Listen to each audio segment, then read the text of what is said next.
ನನ್ನ ಹೆಸರು ರವೀಂದ್ರ ಭಟ್ ಸೂರಿ ಅಂತ. ಸರ್ಕಾರಿ ಹಿರಿಯ ಪ್ರಾಥಮಿಕ ಶಾಲೆ ಹೊಲನಗದ್ದೆಯ ಮುಖ್ಯಾಧ್ಯಾಪಕನಾಗಿ ಸೇವೆಯನ್ನು ಸಲ್ಲಿಸ್ತಾ ಇದ್ದೇನೆ. ಇಲ್ಲಿ 7 ಶಿಕ್ಷಕರು ಕಾರ್ಯವನ್ನು ನಿರ್ವಹಿಸ್ತಾ ಇದ್ದಾರೆ. 137 ಮಕ್ಕಳು ಇಲ್ಲಿ 1ರಿಂದ 7ನೇ ತರಗತಿಯವರೆಗೆ ಇಂಗ್ಲೀಷ್ ಮತ್ತು ಕನ್ನಡ ಮಾಧ್ಯಮದಲ್ಲಿ ಸ್ಟಡಿ ಮಾಡ್ತಾ ಇದ್ದಾರೆ.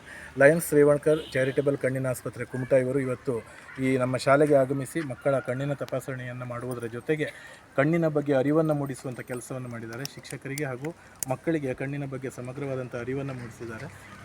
ಕಣ್ಣಿಗೆ ಏಟು ಬಿದ್ದಾಗ ನಾವು ಏನು ಮಾಡಬೇಕು, ಯಾವ ರೀತಿಯಲ್ಲಿ ಕ್ರಮಗಳನ್ನು ತೆಗೆದುಕೊಳ್ಳಬೇಕು ಹೇಳುವುದರ ಬಗ್ಗೆ ಮತ್ತು ಕಣ್ಣಿನ ಸುರಕ್ಷತೆಯ ಬಗ್ಗೆ ತುಂಬ ಮಾರ್ಮಿಕವಾಗಿ ನಮಗೆ ಜಯದೇವ್ ಬಳಗಂಡಿಯವರು ಎಲ್ಲವನ್ನು ತಿಳಿಸ್ಕೊಟ್ಟಿದ್ದಾರೆ. ಅದರ ಜೊತೆಗೆ ವೈದ್ಯರು ಕೂಡ ನಮಗೆ ಎಲ್ಲ ವಿವರಗಳನ್ನು ತಿಳಿಸ್ಕೊಟ್ಟಿದ್ದಾರೆ. ಹಾಗಾಗಿ ನಾವು ಲಯನ್ಸ್ ರೇವಣ್ಕರ್ ಚಾರಿಟೇಬಲ್ ಕಣ್ಣಿನ ಆಸ್ಪತ್ರೆ ಕುಮಟಾ ಇವರಿಗೆ ನಮ್ಮ ಶಾಲೆಯ ಪರವಾಗಿ, SDMCಯ ಪರವಾಗಿ ಹಾಗೂ ಎಲ್ಲ ವಿದ್ಯಾರ್ಥಿಗಳ ಪರವಾಗಿ, ಶಿಕ್ಷಕ ವೃಂದದ ಪರವಾಗಿ ಧನ್ಯವಾದಗಳನ್ನು ಸಲ್ಲಿಸ್ತೇವೆ.